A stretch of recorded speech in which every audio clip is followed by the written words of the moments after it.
अस्सलामुअलैकुम जी। आज की वीडियो गोल्डन स्पून एपिसोड 8 पर है। चैनल पर नए हैं जी तो चैनल को सब्सक्राइब कर लें। चलें स्टार्ट करते हैं। स्टार्टिंग में हम देखते हैं कि पुलिस वाले संगचू को ले जा रहे होते हैं। तभी वो अचानक से गाड़ी रोकते हैं और संगचू को कहीं और ले जाने लगते हैं। तभी संगचू चीख रहा होता है कि तुम लोग मुझे कहाँ ले जा रहे हो। तभी वो उसको जमीन पर गिरा देते हैं और फिर वहीं पर सारी लाइट्स ऑन होती हैं और सामने से जंते आ जाता है और कहता है कि तुम्हें मेरा सरप्राइज कैसे लगा। वहीं पर संगचू को बहुत गुस्सा आ रहा होता है तो जंते कहता है अरे ये तो सिर्फ एक प्रैंक था और हम तो अभी अमीकुस पार्टी में हैं। लेकिन संगचू उस वक्त बहुत ज़्यादा गुस्से में होता है और वहाँ से जाने लगता है। तभी जंते उसको रोक लेता है और कहता है कि तुम इतना गुस्सा क्यों कर रहे हो, ये सिर्फ एक प्रैंक ही तो था।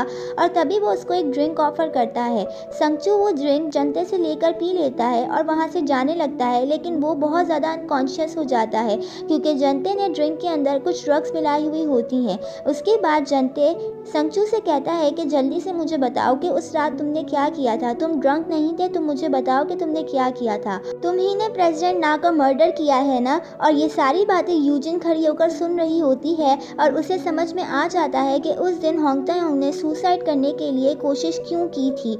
यहीं पर जंते उससे मजीद पूछ रहा होता है लेकिन संगचू को तो उस बारे में कुछ पता नहीं होता और वो जंते से कहता है कि मैं होंग तायोंग नहीं बल्कि संगचू हूँ। ये सुनकर जंते भी हंसने लगता है और कहता है क्या तुम मुझसे मजाक कर रहे हो। नेक्स्ट डे हम देखते हैं कि संगचू उठता है तो बहुत ज़्यादा घबराया हुआ होता है और दिल में सोचता है क्या वाकई होंग तायोंग ने प्रेसिडेंट ना का मर्डर किया है। तभी वहाँ पर मुंकी आ जाता है और कहता है कि आप इतने परेशान क्यों हैं। तो संगचू से पूछता है कि क्या मुंकी मुझे बताओ होंग तायोंग किसी का मर्डर कर सकता है। तभी मुंकी उससे कहता है कि नहीं, आप तो एक अच्छे दिल के मालिक हैं क्योंकि आपकी मॉम भी बहुत अच्छी थी। संगचू बहुत ज़्यादा डर जाता है क्योंकि रियल होंग तायोंग उसी के पेरेंट्स के साथ रह रहा होता है और अगर होंग तायोंग ने ही प्रेसिडेंट ना का मर्डर किया है तो संगचू के पेरेंट्स को होंग तायोंग से खतरा है, जिसे सोचकर होंग तायोंग बहुत ज़्यादा डर जाता है और वो उसी स्टोर में जाता है जहाँ पर वो पार्ट टाइम जॉब करता है और वहाँ पर वो होंग तायोंग को देखता है और आते ही साथ उसे मारना शुरू कर देता है और कहता है कि मुझे आगे से मारो, मारो, क्यों नहीं मार रहे मुझे। वहीं पर होंग तायोंग जो कि एक डरपोक होता है वो संगचू को मारता नहीं बल्कि उसको मारने से रोकता है और कहता है कि तुम मुझे क्यों मार रहे हो, क्या तुम पागल हो गए हो। उसके बाद जब संगचू वहाँ से जा रहा होता है तो वो देखता है कि होंग तायोंग किस तरह लोगों का ख्याल रखता है और वहीं पर वो देखता है कि होंग तायोंग बूढ़े की मदद कर रहा होता है। तभी संगचू सोचता है कि जिस दिन वो पानी में गिर रहा था तो होंग तायोंग उसको गिरने से बचा रहा था और जब वो पानी में गिर चुका था तो होंग तायोंग उसे बचाने के लिए भी आया था। यहीं पर संगचू सोचता है कि होंग तायोंग किसी का मर्डर नहीं कर सकता। उसके बाद हम यूजिन को देखते हैं जो कि प्रेसिडेंट हुआंग के ऑफिस में आकर सब कुछ बता देती है जो भी जंते ने संगचू के साथ किया होता है। वो उस अमीकुस पार्टी में हुए प्रैंक के बारे में और ड्रग वाली ड्रिंक के बारे में भी बता देती है, जिसे सुनकर प्रेसिडेंट हुआंग को बहुत गुस्सा आता है और वो घर पर जाकर जंते को बहुत बुरे तरीके से पीटते हैं और कहते हैं कि तुम्हारी हिम्मत भी कैसे हुई मेरे बेटे पर ऐसा घटिया प्रैंक करने की। और फिर वहीं पर मिस शिन आ जाती हैं और वो प्रेसिडेंट हुआंग को रोक लेती हैं और उसके बाद मिस शिन प्रेसिडेंट हुआंग से ऑफिस में जाकर कहती हैं कि तुम मेरे जनते के साथ ऐसा क्यों कर रहे हो। तभी प्रेसिडेंट हुआंग कहते हैं कि मेरे सामने इनोसेंट बनने की ज़रूरत नहीं है, मैं जानता हूँ कि तुम और तुम्हारा भाई क्या करना चाहते हो, पर एक बात याद रखना कि होंग तायोंग मेरा और दोसिन ग्रुप का इकलौता बेटा है और वो तुम्हारा भी बेटा है। ये कहकर वो वहाँ से चले जाते हैं। दूसरी तरफ हम जूही को देखते हैं जो कि एक होटल में आकर सबसे सस्ता वाला रूम बुक करती है और उस रूम में जाकर अपना बैग ओपन करती है और हम देखते हैं कि उस बैग के अंदर पूरे 500 मिलियन वॉन होते हैं जो कि जूही को उसके भाई ने दिए होते हैं, ये कहकर के अब इन पैसों के अलावा तुम्हारे पास कुछ नहीं है, ये तुम्हारे सारे शेयर्स की मनी है, इसे रखो और अब चली जाओ। जिसे देख कर जूही सोच रही होती है कि अब वो अपनी ज़िंदगी का स्टार्ट कहाँ से ले। उसके बाद हम संगचू को देखते हैं जो कि अपने स्कूल फ्रेंड्स के साथ एक जगह पर स्टडी टूर के लिए आया हुआ होता है।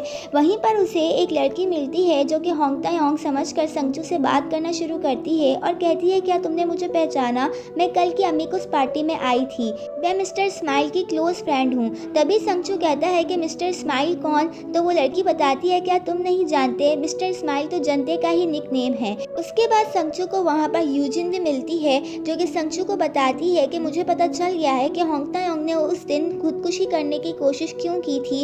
यकीनन होंग तायोंग ने ही प्रेसिडेंट ना का मर्डर किया है। जिसे सुनकर संगचू कहता है कि मुझे ऐसा नहीं लगता कि होंग तायोंग ने कोई मर्डर किया है। वहीं पर यूजिन कहती है भले उसने मर्डर किया हो या नहीं, पर सारे सबूत तो यही कहते हैं, और अगर ये बात जूही को पता चल गई तो वो तुमसे बहुत नफरत करने लगेगी, क्योंकि होंग तायोंग तो अभी तुम ही हो ना। दूसरी तरफ हम होंग तायोंग के घर में एक मेड को देखते हैं जो कि दूसरी मेड को डांट रही होती है। वहीं पर मिस शिन आकर उससे वजह पूछती है तो वो कहती है कि प्रेसिडेंट हुआंग ने इसको होंग तायोंग का कपड़े जलाने के लिए कहा था, लेकिन इसने वो सूट बेचने के लिए लगा दिया। अब मुझे समझ नहीं आ रहा कि मैं क्या करूं। वहीं पर मिस शिन बहुत खुश हो जाती हैं और कहती हैं कि ये कोट अभी के अभी मुझे ला के दो, क्योंकि ये वही कोट होता है जिस पर ब्लड स्टेन होता है और प्रेसिडेंट ना के मर्डर का आखिरी सबूत होता है। दूसरी तरफ हम जूही को देखते हैं जिसे उसकी हेड मेड यानी कि मिस ली की कॉल आती है और वो जूही से कहती हैं क्या तुम जानना चाहती हो कि तुम्हारे फादर का मर्डर किसने किया है। अगर तुम जानना चाहती हो तो तुम्हारे पास जितने भी पैसे हैं वो सारे मुझे ला के दो तो मैं तुम्हें बता दूंगी। ये सुनकर जूही मान जाती है और अगले दिन वो संगचू यानी कि असली होंग तायोंग से मिलती है और उसे सारा माजरा बताती है और कहती है कि मेरे लिए पैसे इंपॉर्टेंट नहीं, मैं उस शख्स को जेल भिजवाना चाहती हूँ जिसने मेरे फादर के साथ ये सब कुछ किया है। और वहीं पर होंग तायोंग और जूही मिस ली का इंतजार करने के लिए उनकी बताई हुई लोकेशन पर पहुंच जाते हैं, पर इन सारी बातों को वहां पर बैठकर यूजिन भी सुन लेती है जो कि उसी रेस्टोरेंट में आई हुई होती है और फौरन से जाकर संगचू को फोन करके बता देती है कि जूही को पता लगने वाला है कि उसके फादर को किसने मारा है। जिसे सुनकर संगचू बहुत ज़्यादा परेशान हो जाता है और फौरन से यूजिन की बताई हुई लोकेशन पर पहुंचने वाला होता है। वहीं पर हम देखते हैं कि होंग तायोंग और जूही मिस ली का वेट कर रहे होते हैं। तभी फाइनली मिस ली वहां पर आ जाती हैं और वहीं पर जूही देखती है कि रोड के दूसरी तरफ संगचू भी खड़ा हुआ होता है, जिसे देखकर जूही थोड़ा सा शॉक हो जाती है। वहीं पर मिस ली उसको फोन पर बताने ही वाली होती है कि उसके फादर का मर्डर किसने किया है और मिस ली रोड क्रॉस कर रही होती हैं। तभी एक बड़ा सा ट्रक आता है और मिस ली का एक्सीडेंट हो जाता है और ऑन द स्पॉट उनकी डेथ हो जाती है। और जूही ये सब कुछ देखकर काफ़ी हैरान हो जाती है, क्योंकि वहाँ पर उसने संगचू को भी देखा था और अब अचानक से उनकी डेथ भी हो गई है। ये सब कुछ देखकर जूही को कुछ भी ठीक नहीं लगता। वहीं पर संगचू ये सब कुछ देखकर वहाँ से चला जाता है। दूसरी तरफ हम मिस शिन को देखते हैं जो कि जनते को फोन करके बताती हैं कि उन्हें होंग तायोंग की वो जैकेट मिल चुकी है जो कि उसने उस रात पहनी हुई थी जिस दिन प्रेसिडेंट ना का मर्डर हुआ था, और उस जैकेट के ऊपर जो ब्लड स्टेन लगे हुए हैं वो प्रेसिडेंट ना के ब्लड स्टेन से मैच करते हैं। और ये बात सुनकर जनते बहुत खुश हो जाता है। उसके बाद वो ये सारी चीज़ें जाकर प्रेसिडेंट हुआंग के ऑफिस में जाकर कहता है और उन्हें वो रिपोर्ट्स भी दिखाता है जो कि इस बात का सबूत होते हैं कि होंग तायोंग ने ही प्रेसिडेंट ना का मर्डर किया है। जिसे देखकर प्रेसिडेंट हुआंग शॉक हो जाते हैं और जनते से पूछते हैं कि मुझे बताओ तुम क्या चाहते हो। वहीं पर जनते कहता है कि मुझे वो सारी प्रॉपर्टी चाहिए जो होंग तायोंग के नाम पर है और उसके सारे शेयर्स भी चाहिए। और आखिर में वो ये भी कहता है कि मैं चाहता हूँ कि होंग तायोंग कोरिया से चला जाए, स्टेट्स में जाकर रहे। ये बातें सुनकर प्रेसिडेंट हुआंग मान जाते हैं क्योंकि उनके पास अब इसके अलावा कोई और ऑप्शन नहीं था। दूसरी तरफ हम होंग तायोंग और जूही को देखते हैं जो कि बहुत ज़्यादा घबरा चुके होते हैं, लेकिन फिर वो नोटिस करते हैं कि जूही का पैसों वाला बैग उनके पास नहीं होता। यकीनन वो बैग कोई चोरी कर ले गया होता है क्योंकि उसके अंदर पूरे 500 मिलियन वॉन होते हैं और उन दोनों को वो बैग कहीं नहीं मिलता। उसके बाद होंग तायोंग जूही से सॉरी कहता है क्योंकि उसकी वजह से ही जूही का बैग चोरी हो गया। और यहाँ पर होंग तायोंग बहुत ज़्यादा बुरा फील कर रहा होता है और वो कहता है कि मुझे पैसे चाहिए किसी ना किसी तरीके से, ताकि मैं जूही के पैसे वापस कर सकूं और अपने पेरेंट्स की भी परेशानियां दूर कर सकूं। उसके बाद हम जनते को देखते हैं जिसके पास अब सारी प्रॉपर्टी आ गई है और वो संगचू को बहुत बुरे तरीके से मार रहा होता है और कहता है तुम्हें भी पता चलना चाहिए इस दर्द का एहसास जो तुम्हारे बाप ने मुझे दिया। जब जनते संगचू को मार रहा होता है तो उसे होंग तायोंग की कुछ पास्ट की मेमोरीज याद आना शुरू हो जाती हैं और वो मेमोरीज स्टेट्स में हुए हादसे की ही होती हैं, जहाँ पर हमें पता चलता है कि स्टेट्स में उन बच्चों को होंग तायोंग ने नहीं बल्कि जनते ने ही मारा था और उसने एक स्माइल वाली टी शर्ट पहनी हुई होती है और वो गन लाकर होंग तायोंग के हाथ में दे देता है और कहता है कि इन बच्चों को तुम्ही ने मारा था। होंग तायोंग एक छोटा बच्चा होता है इसीलिए वो जनते की बात मान लेता है क्योंकि वो बहुत घबरा गया था और ये सारी बातें संगचू को याद आ जाती हैं, पर संगचू इस वक्त कुछ भी नहीं कर सकता था।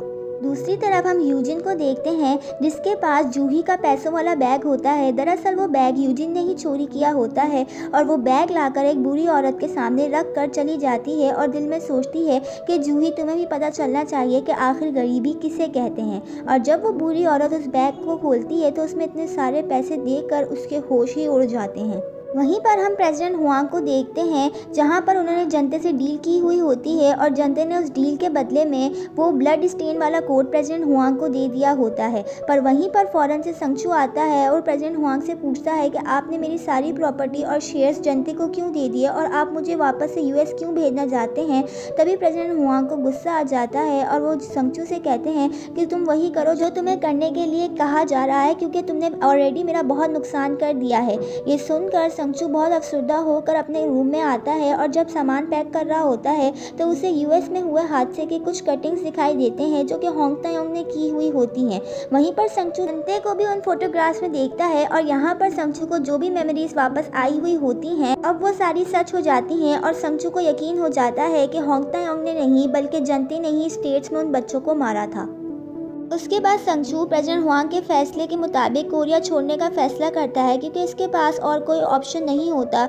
उसके बाद वो जूही को मैसेज करके बताता है कि वो कोरिया छोड़ रहा है और वहीं पर वो अपने पेरेंट्स से मिलने भी जाता है पर वो देखता है कि उसके पेरेंट्स होंग तायोंग के साथ बहुत खुश हैं और यहीं पर संगचू सोचता है कि अब मेरी उन्हें कोई ज़रूरत नहीं। उसके बाद जब संगचू वहाँ से जा रहा होता है तो प्रेसिडेंट हुआंग का सेक्रेटरी उसको बताता है कि अब तुम प्रेसिडेंट हुआंग से कोई कॉन्टैक्ट नहीं रखोगे, ये उनका ऑर्डर है। और वहीं पर जब संगचू वहाँ से जा रहा होता है तभी जूही आ जाती है संगचू को गुड बाय कहने के लिए। पर जूही उस वक्त बहुत गुस्से में होती है और उसे सारी बातें समझ नहीं आ रही होती।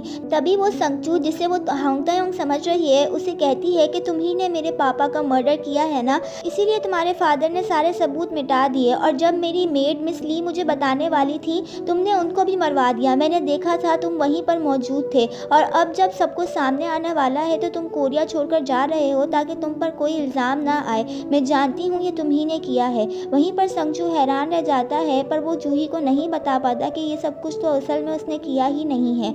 वहीं पर जूही बहुत ज़्यादा रोने लगती है और कहती है भले ही तुम जा रहे हो पर ये बात याद रखना कि मैं ये सब कुछ बाहर ला कर रहूँगी और तुम्हें एक्सपोज करके ही रहूँगी। लेकिन वहीं पर संगचू के बॉडीगार्ड उसे फ्लाइट के लिए ले जाते हैं और अब संगचू कोरिया छोड़कर चला जाता है और जूही वहीं पर रो रही होती है। इस सीन के बाद हमें ड्रामे में पूरे 10 साल का लीप दिखाया जाता है और वहीं पर हमें पता चलता है कि इन 10 सालों में टाइम बहुत जल्दी से गुजर रहा है और दोसिन ग्रुप अब पहले से भी ज़्यादा ताकतवर हो गया है और संगचू ने पूरे 10 साल की ज़िंदगी होंग तायोंग बनकर स्टेट्स में गुजारी है और यहीं पर अब 10 साल ख़त्म होने में 1 महीना बच चुका है और हमें यहाँ पर एक सीन दिखाया जाता है जहाँ पर हम देखते हैं कि होंग तायोंग कोट पहनकर आ रहा होता है और वहीं पर हम देखते हैं कि एक बेंच के ऊपर कोई लेटा हुआ होता है और होंग तायोंग जाकर उसको उठाता है। वो इंसान बहुत ही बुरी हालत में होता है, ना उसके कपड़े ढंग के होते हैं और वहीं पर जब होंग तायोंग आकर उसे उठाता है तो हमें पता चलता है कि वो और कोई नहीं बल्कि संगचू ही होता है और वो होंग तायोंग को देखकर कहता है और भाई कैसे हो तुम।